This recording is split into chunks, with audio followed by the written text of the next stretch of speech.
Javier Becerra, Chairman of the Democratic Caucus, joined by our Vice Chairman, Joe Crowley of New York.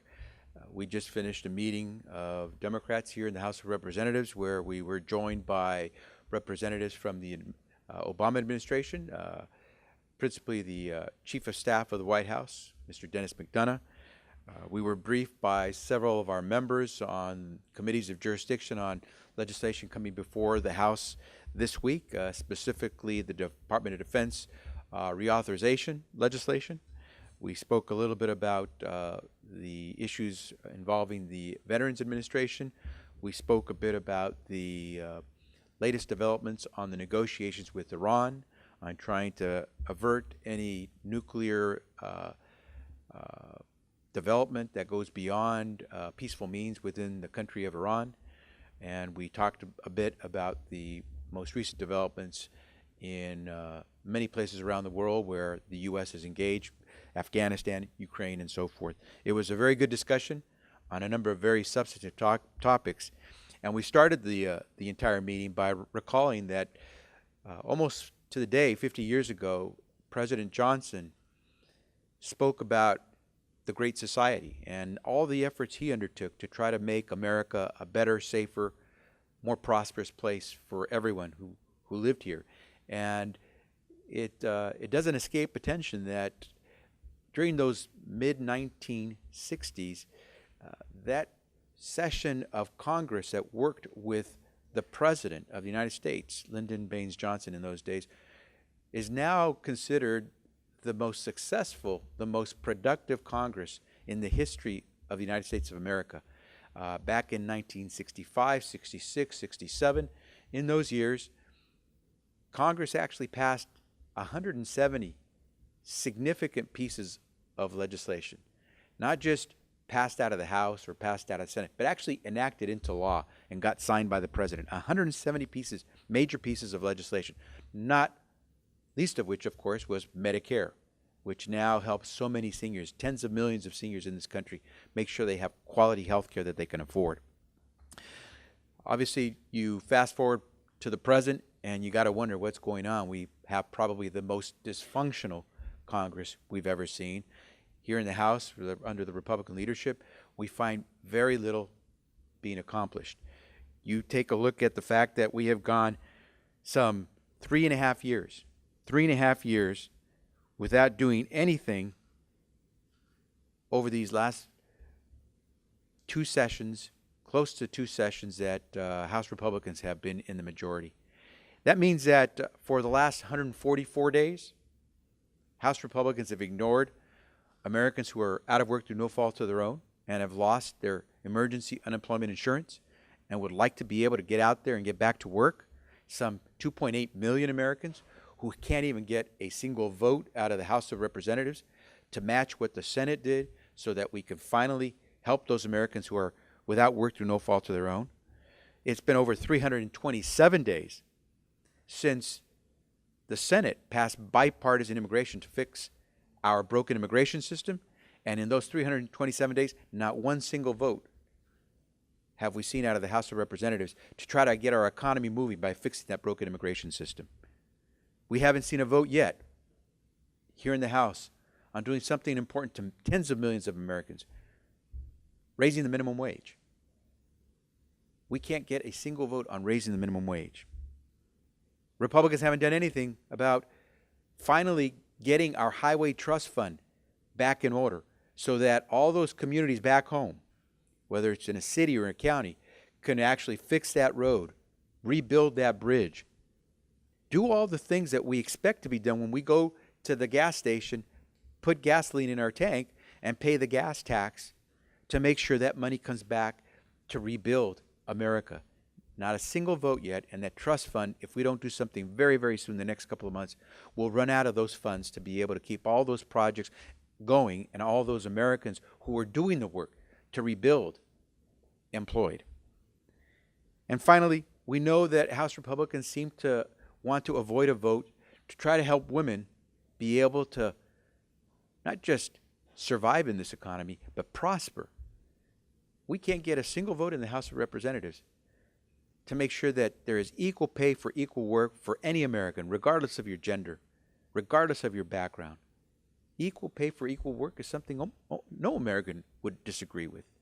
But we can't get a single vote to make sure that women stop earning just 71 cents on the dollar to what a man makes for doing the same kind of work.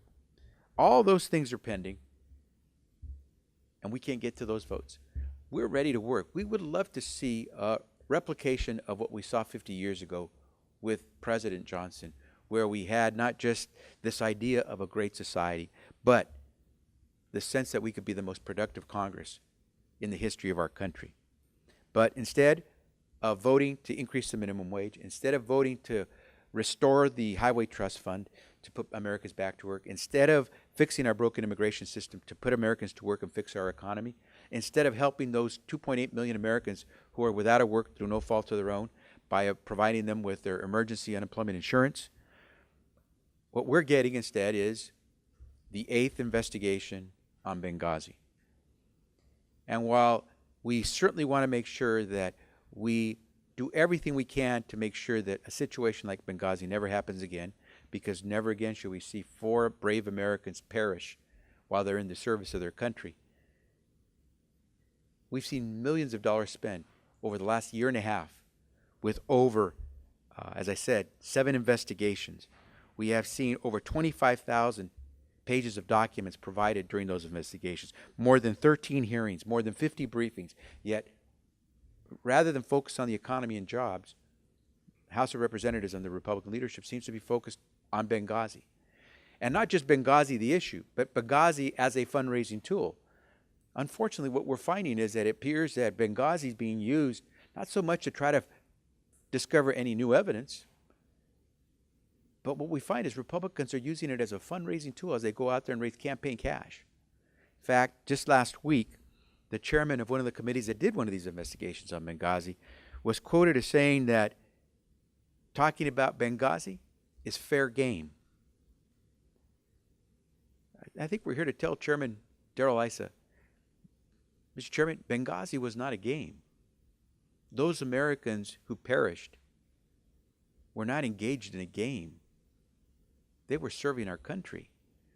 And to say these words, Benghazi is a game, at a fundraiser, really cast doubt on what Republicans are trying to accomplish with an 8th investigation of a very serious incident that occurred in Benghazi, Libya. No one should raise money off of 4 dead Americans. Those are, I'm paraphrasing the words now, with the chairman of this new investigative committee who said he would not raise money off the backs of 4 dead Americans. I say to Trey Gowdy, the chairman of this new investigative committee, if that's true, Mr. Gowdy, then tell people like Darrell Issa and any one of your colleagues not to raise money off the backs of 4 dead Americans. And you should tell your Republican colleagues, you will not hold one day of hearings until everyone ceases their efforts to raise money off the backs of 4 dead Americans. And then maybe what we'll do is we'll get to the real work that this country wants us to take on, and that is getting all Americans to have the job they need, the job they seek, so they can get their kids to college. Let's go back to believing that our effort here in Congress is to fulfill the American dream for a lot of Americans. If we do that, then maybe we'll be worthy of that title that President Johnson gave to the efforts of Americans back in the 1960s of the Great Society. Maybe we will have an opportunity to be the most productive Congress, not the most dysfunctional Congress in the history of this country. But it takes everyone's effort to do that. And rather than dysfunction, we should have real work starting here in the House of Representatives. With that, let me yield to our Vice Chairman, Mr. Crowley. Thank you, Mr. Chairman. Quite frankly, there's not much I can add to what you just said this morning. You did it so succinctly and so well. I just want to take the opportunity to thank Chief of Staff of the White House, Dennis McDonough, for coming to the caucus this morning. As the chairman said, talking about a myriad of issues that we're facing here in Congress and that our nation is facing as well. But I do want to make some quick comment about the 50th anniversary of the Great Society. You know, we also have to keep in mind the great tumult that was happening in America at that time. When President Johnson put forth the notion of the creation of Medicare and over 170 other bills that were passed in the most productive Congress in our nation's history. It was a time of strife. We were in the midst of the war and the escalation of the war in Vietnam. We had strife here internally at home. We had sustained an assassination and more assassinations to come. And yet, President Johnson and the Congress at that time had the vision, had an understanding of the greatness of America, what it was at that time, and the potential of America's greatness for the future. And unfortunately, this Republican-controlled House of Representatives is the exact opposite of that moment. We have tumultuous times we're living in today, there's no doubt, both domestically and internationally. But there are no big ideas. There is no great anything coming out of the House of Representatives controlled by the Republicans today. And that, I think, is a failure that the American people understand. They're getting that.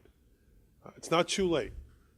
We have an opportunity between now and before we break for the August break to work on some of these great issues, like a fair wage, a fair minimum wage, like passing a bill that will ensure that equal pay for equal work for more than 50% of the people who live in the United States, the women of our country, is passed. Doing something about reducing the burden, the heavy burden of student loans on our graduating class of 2014 and beyond. And investing, as the chairman has said, really investing in America and in our infrastructure. Not just about the jobs it will create, but about creating an America that we will be proud of in years to come. We need to pass unemployment insurance so that people, through no fault of their own, have lost their job and are looking simply to make ends meet. We have to ensure that Social Security will be there for generations to come. And we need to stop beating up on the poorest of Americans who are facing difficulties making ends meet by once again going after and cutting the SNAP program. That was not the vision of the Great Society, and it ought not to be the vision of this Congress, the Republican-controlled Congress, but unfortunately it is. We need to get back to big ideas and accomplishing big tasks on behalf of this great country. And unfortunately right now, we don't see that effort at all here in the Republican-controlled House of Representatives. Questions? Congressman, is there still division within the Democratic ranks about participating in the Benghazi committee, and where is the leader for the issue? I think Democrats have always wanted to make sure that we do everything possible to investigate the incident that occurred in Benghazi. What concerns Democrats is believing that this effort now initiated by Republicans is serious, that they believe that they're going to uncover some new information. When Mr. Gowdy says, as the incoming chair of this proposed committee, that he wants to find out why America was the last flag standing in Benghazi when all others had left, and he wants to ask then Secretary of State Clinton that's already been answered. In fact, it's not true. And so if those are the questions that Republicans are going to ask and why they're creating an 8th committee to investigate this, and again, Mr. Gowdy himself served on one of these committees that conducted one of these investigations, we have a very difficult time having confidence that this is a legitimate process. So Democrats' concern has always been about whether this will be a legitimate process, trying to make a sincere effort to learn something new, or whether it's really what we're finding, that is a campaign cash raising tool for the Republican campaign committees and for Republican candidates. It's very stark, the differences you see when Republicans are out there talking at fundraisers, campaign cash fundraisers about Benghazi, but there's nothing new that they're discussing officially here in Washington, D.C. through committees. And so Democrats have always been ready to participate. That's our obligation in any oversight activity that's real, that's legitimate, that's sincere, and is meant to give the American people more information. But we have yet to see that this is real, legitimate, or sincere, and nothing more than a campaign fundraising tool for our Republican colleagues. We'd like to be proven wrong, but so far we haven't, and so we will see. I would just add, just very briefly, that I think division is the wrong word. The caucus is not divided. The leader and the whip have sent not one but 2 letters to the Speaker asking for a fair and balanced approach to the creation of this committee, this special committee. We have yet to get an official response from the Speaker's office. So what the caucus is doing is helping our leadership come up with a plan as to how to approach what is a very serious issue. But in the end, as the chairman has said, is the focus to try to find out new information that can help prevent another Benghazi attack? Or is the purpose of this simply, and unfortunately, apparently, to be able to raise money for political purposes? And that, I think, is really a disgusting aspect of all of this, that the Republicans continue, and as Mr. Issa did at a recent event, say that this is fair game, that this is an issue we ought to be able to raise money off of. And I just think that's wrong and ought to stop. And I think the chairman said it so well that the new chairman of the Select Committee needs to make that, as he has already made clear, but needs to make it emphatically clear that he will not even move forward until all of his Republican colleagues have stopped raising money off of the tragic events of Benghazi.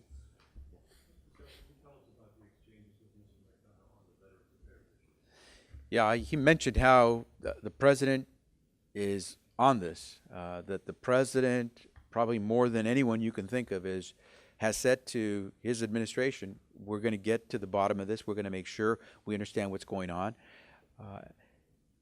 I think you're going to find very aggressive action within the administration to try to provide whatever information is necessary to whomever is doing any investigation or review of the conduct of individuals at the Veterans Administration.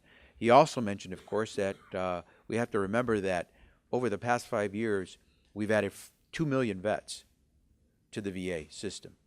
And unlike past years, under this administration, we've seen dramatic increases in the investments in the VA because we saw that this wave of new vets was going to come through the doors of the VA system, whether hospitals or otherwise. And so it's a matter of making sure that you meet every single veteran's needs. One thing that I think too often is missed by a lot of Americans is that under this administration, there was a major change for older vets, not those coming back from Afghanistan, but for veterans dating back to Vietnam, where those who were the victims of the campaign using Agent Orange in Vietnam, who for decades never got relief from the government, under this administration, they now qualify. There is a presumption that if you are ill as a veteran and you were in Vietnam, you were subject to areas where Agent Orange was used, that you are presumptively found to be eligible for benefits under the VA for your health conditions.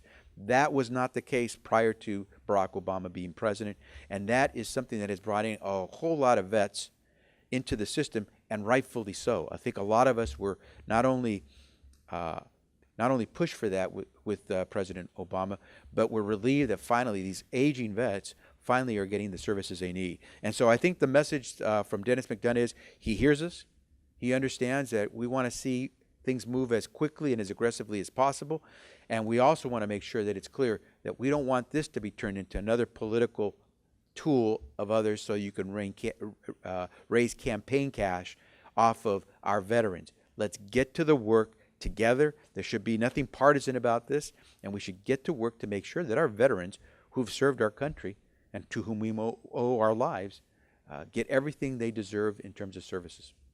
Joe? I think again, once again, the chairman has said it all. get to the bottom of what happened and why it took place.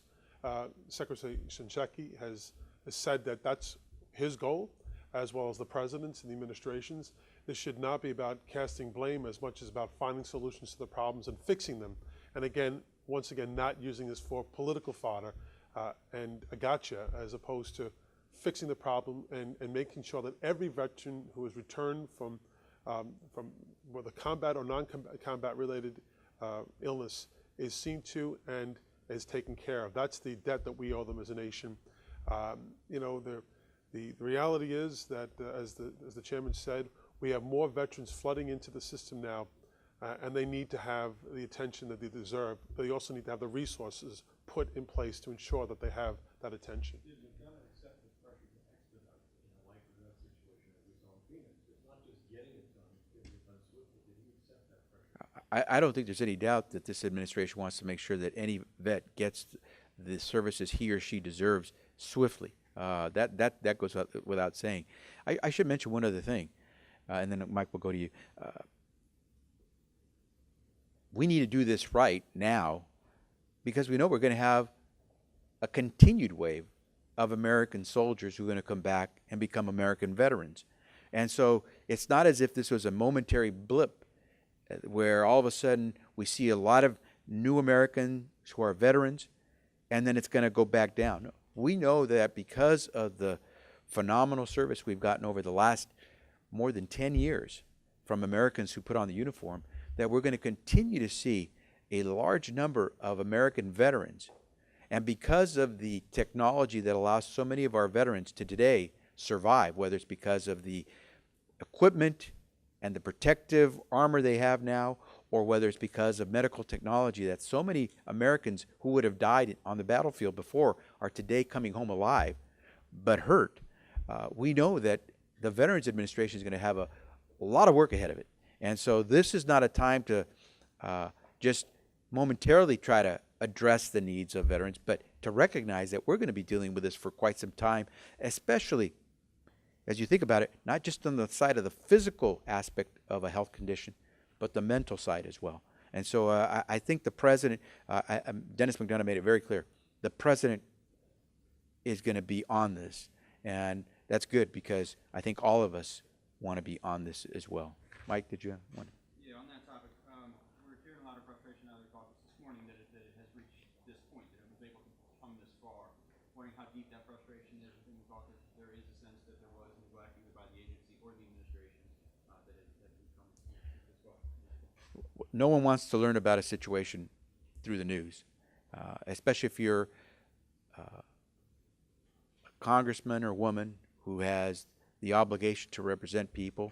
And certainly, as we've just said, I think a lot of us believe that our veterans deserve the utmost of our attention in our work and service. And so I will tell you that we don't want to read anything in the news first. We want to hear it directly from our leaders in government and our caregivers at the Veterans Administration facilities, and we want to know exactly what they're doing. So rather than hear about things through the news, I think a lot of us have taken it upon ourselves to meet directly with the Veterans Administration hospital personnel, with VA officials, and certainly now, of course, with the administration itself and the Chief of Staff for the President here this morning. I would just add that as Americans, we're all concerned about those who were willing to put themselves in harm's way to protect this country, and that the promises that were made to them when they come back to this country or not being fulfilled is of concern, or at least their perception thereof. And listening to some of the very heartfelt stories out of Arizona, and I think even some of our own experiences and frustrations with the VA, not now, but going back for a long, long time, and quite frankly, Secretary Sinzeki's attempt to reduce the backlog, and in fact has reduced the backlog by 50%, yet more needs to be done. There's no question about that. So I think emphasizing that the VA needs help, needs assistance, and needs the resources to help us manage all of these returning vets, and also the vets who have been here for many, many, many, many years, receive the care that they are not only entitled to and deserve, but as Americans, we all want to make sure that promise is fulfilled. And if it's falling short, we need, as a Congress and as an administration, to ensure that every veteran who needs that care, life or death in particular, gets it immediately. Any other questions? Can I make one final comment then? This is a great opportunity with the situation at the Veterans Administration to make sure that we show the American people we're not going to try to raise campaign cash off of the hurt or difficulty of any American. We can show that this is not a partisan issue, whether it's a Democratic or Republican issue. We can show them that this is just an American issue that we all believe in, that should be addressed. And we can show that the American people that we can do an investigation the right way. Unlike what we see developing on this situation with the 8th investigation on Benghazi, as we move forward with taking a look at what happened in the various facilities of the Veterans Administration, and as we move forward with any hearings or investigation of the VA, let's show the American people that we can do this in a nonpartisan fashion without trying to raise campaign dollars, without calling this a game, and hopefully give people some real answers. So then we can not only resolve this issue, but put those veterans to work. And not just put those veterans to work, but put a lot of Americans to work. Because what we need to do is focus not on this dysfunction we see in Congress, but on working together to build an America that works for all Americans, not just the wealthiest few, as we continue to see that out of the House of Representatives, these policies that seem to be focused on just a very small number of people who do the largest contributing in campaign cash and get the biggest benefits and tax breaks out of this House of Representatives. So we can do some things and show the American people we can get it right. And we hope that that's what will happen. With that, we'll conclude. Thank you.